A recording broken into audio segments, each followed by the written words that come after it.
ಇತ್ತೀಚಿನ ಎಸ್ಎಸ್ಎಲ್ಸಿ ಪರೀಕ್ಷೆಯಲ್ಲಿ ಪ್ರತಿ ವಿಷಯದಲ್ಲಿ 35 ಅಂಕಗಳನ್ನು ಪಡ್ಕೊಂಡ್ರೆ ಮಾತ್ರ ವಿದ್ಯಾರ್ಥಿಗಳು ಪಾಸ್ ಆಗ್ತಾ ಇದ್ರು.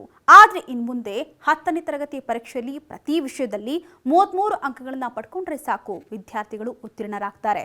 ಯಾಕಂತ ಹೇಳಿದ್ರೆ ಪಾಸ್ ಆಗಲು ಬೇಕಾದಂತಹ ಅಂಕಗಳನ್ನು 35ರಿಂದ 33 ಅಂಕಗಳಿಗೆ ಕಡಿತ ಮಾಡಲು ಸರ್ಕಾರ ಮುಂದಾಗ್ತಾ ಇದೆ. ಹೌದು, ಎಸ್ಎಸ್ಎಲ್ಸಿ ವಿದ್ಯಾರ್ಥಿಗಳು ಬೋರ್ಡ್ ಪರೀಕ್ಷೆಗಳಲ್ಲಿ ಪ್ರತಿ ವಿಷಯದಲ್ಲಿ 33 ಅಂಕಗಳನ್ನು ಪಡ್ಕೊಂಡ್ರೆ ಸಾಕು ಉತ್ತೀರ್ಣರಾಗ್ತಾರೆ. ಈ ಮೊದಲು 35 ಅಂಕಗಳನ್ನು ಪಡ್ಕೊಂಡ್ರೆ ವಿದ್ಯಾರ್ಥಿಗಳನ್ನು ಪಾಸ್ ಮಾಡಲಾಗ್ತಾ ಇತ್ತು.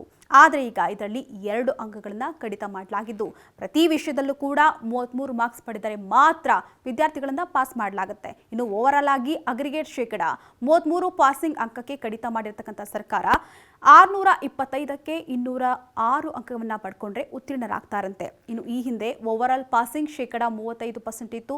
ಪ್ರತಿ ವಿಷಯದಲ್ಲಿ 35% ಮಾರ್ಕ್ಸ್ ಪಡೆಯಬೇಕಾಗಿತ್ತು. ಆದರೆ ಈಗ ಪ್ರತಿ ವಿಷಯದಲ್ಲಿ 33 ಅಂಕವನ್ನು ಪಡ್ಕೊಂಡ್ರೆ ಉತ್ತೀರ್ಣರಾಗ್ತಾರೆ. ಇನ್ನು ಪಾಸಿಂಗ್ ಅಗ್ರಿಗೇಟ್ ಶೇಕಡ 33% ಇರಬೇಕು. ಇನ್ನು ಸಿಬಿಎಸ್ಇ ಮಾಡೆಲ್ನಲ್ಲಿ ಇದೇ ರೀತಿಯಾದಂತಹ ಮಾಡೆಲ್ ಇದ್ದು ಈ ಬಗ್ಗೆ ಆಕ್ಷೇಪಣೆ ಪಡೆಯಲು ಸರ್ಕಾರ ಈಗಾಗಲೇ ಮುಂದಾಗ್ತಾ ಇದೆ. ಜನರು ತಮ್ಮ ಅಭಿಪ್ರಾಯವನ್ನು ಸಲ್ಲಿಕೆ ಮಾಡಲು 15 ದಿನಗಳ ಕಾಲಾವಕಾಶವನ್ನು ಕೂಡ ನೀಡಲಾಗಿದ್ದು ನಂತರ ಸರ್ಕಾರ ಸಾಧಕ ಬಾಧಕಗಳನ್ನು ಚರ್ಚಿಸಿ ಒಂದೊಳ್ಳೆ ನಿರ್ಧಾರಕ್ಕೆ ಬರಲಿದೆಯಂತೆ.